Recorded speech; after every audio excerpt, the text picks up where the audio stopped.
How does diffusion affect material creep? Imagine a tiny world where atoms are constantly on the move, slowly shifting and rearranging over time.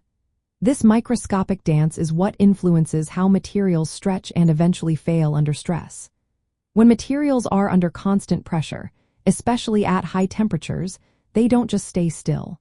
Instead, atoms migrate through the material, and this movement is called diffusion.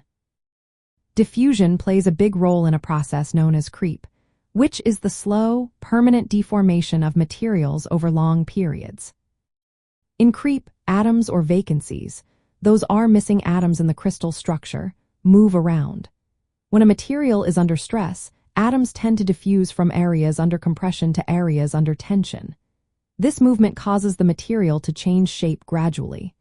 At high temperatures, diffusion speeds up because atoms have more energy to move.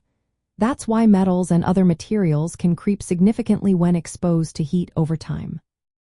One type of diffusion-driven creep is called diffusion creep. It happens mostly at high temperatures and low stress levels. Atoms diffuse through the crystal lattice or along grain boundaries, which are the edges where tiny crystals meet. When atoms move from the compressed side to the stretched side, the material shortens in the direction of the stress. This process is slow but steady, and it becomes more intense as the temperature gets closer to a large fraction of the material's melting point. Another form is called cobalt creep. It's a special kind of diffusion creep that mainly occurs along grain boundaries. These boundaries are less ordered and allow atoms to move faster than through the crystal itself. Cobalt creep is common in fine-grained materials because they have more grain boundary area for diffusion. It usually happens at lower temperatures than lattice diffusion but still needs heat and stress to work. Diffusion also helps dislocations. These are line defects in the crystal structure, move around. When atoms diffuse around dislocations, they help the dislocations climb out of their slip planes.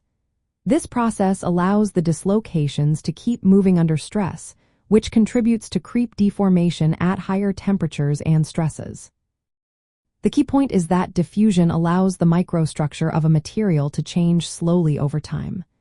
As atoms migrate, the internal structure rearranges, leading to permanent deformation. The faster the diffusion, the quicker the creep progresses. That's why materials that seem stable at room temperature can creep significantly when heated for long periods. Understanding how diffusion influences creep helps engineers design better materials. For example, they can increase grain size to reduce grain boundary diffusion or add alloying elements to block atomic movement. Using materials with higher melting points also slows down diffusion rates, making components last longer in high-temperature environments. In the end, diffusion acts like a slow but persistent force that helps atoms move and microstructures change, leading to the gradual failure of materials under sustained stress and heat. It's a vital piece of the puzzle in understanding why and how materials break down over time.